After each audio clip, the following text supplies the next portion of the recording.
sa ikaduhang Korinto 5:17 which is the greatest new beginning we can receive. nga mao yung pinakadakong bagong pagsugod nga atong The madawat. greatest new beginning we can receive. Ang pinakadakong bagong pagsugod na atong madawat, Greatest new beginning God has promised. ang pinakadakong bagong pagsugod nga gisad sa Ginoo kanato, One Physical reader, usa ka Bisaya nga pagbasa, 2 Corinthians chapter 5:17. ikaduhang Korinto 5:17.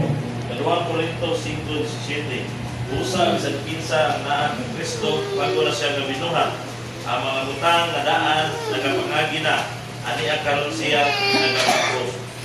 Amen. Amen. This is the greatest, Mao ni ang pinakadako, the greatest new beginning pinakadakong bagong pagsugod that anyone can have. nga pwede natong madawat. Once you experience this new beginning, Pag ma-experience na gani nato ni siyang bagong pagsugod, every other thing will fall in place. ang tanan musunod na siya. What other new beginning has the Lord promised? Unsa man na uban pang bagong pagsugod nga gisad sa Ginoo kanato? Revelation 21 verse 5. Revelasyon 21:5. Revelation 21 verse 5. Gipadaya 21:5.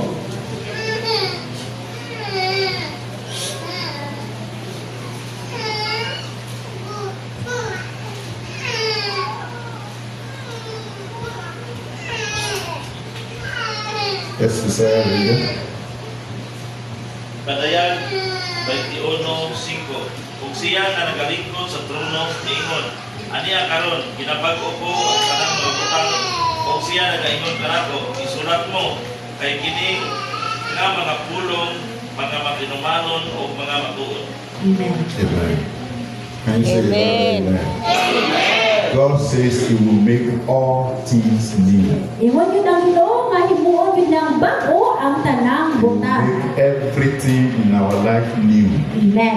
Ang tanang butang yun sa atong kinabuhi himuon niya bago. Who is making the promise? Kasi naghatag sa saan? Does He have the capability? Naa ba siya'y kapasidad?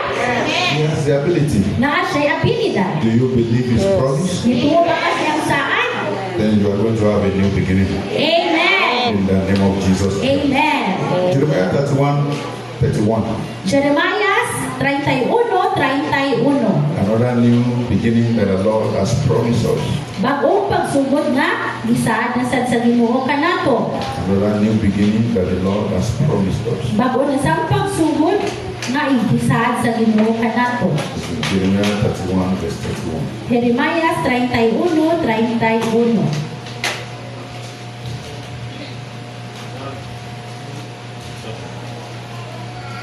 Isaiah reader. Jeremiah 31:31. Ani akaron ang mga adlaw moabot na, nagaingon si Jehova, nga ako magabuhat og sa bagong tugon uban sa balay sa Israel ug uban sa balay sa Juda. Amen. God's promise Ang Ginoo nagsaad a new covenant bagong saad with the house of His people. sa balay sa iyang mga katawhan. You understand what covenants are? Kasabuta unsan covenant or saad panagsabot. Covenant is agreement between two parties. Ang covenant mao na siya usa ka kasabutan sa duha ka parties. The implication of that O kana siya mahitabo is that God has certain expectations for tungod you. kay ang Ginoo adunay mga dakong ekspektasyon. And knowing God, O tungod kay nakailata sa you Ginoo, know that God is able to fulfill His own part. kailata nga ang Ginoo makabuhat gyud sa iyang parte. My prayer is that you will arise Ang akong pag-ampo nga kita mo barok and fulfill your part ug magbuhat po nato ang atong parte. in the name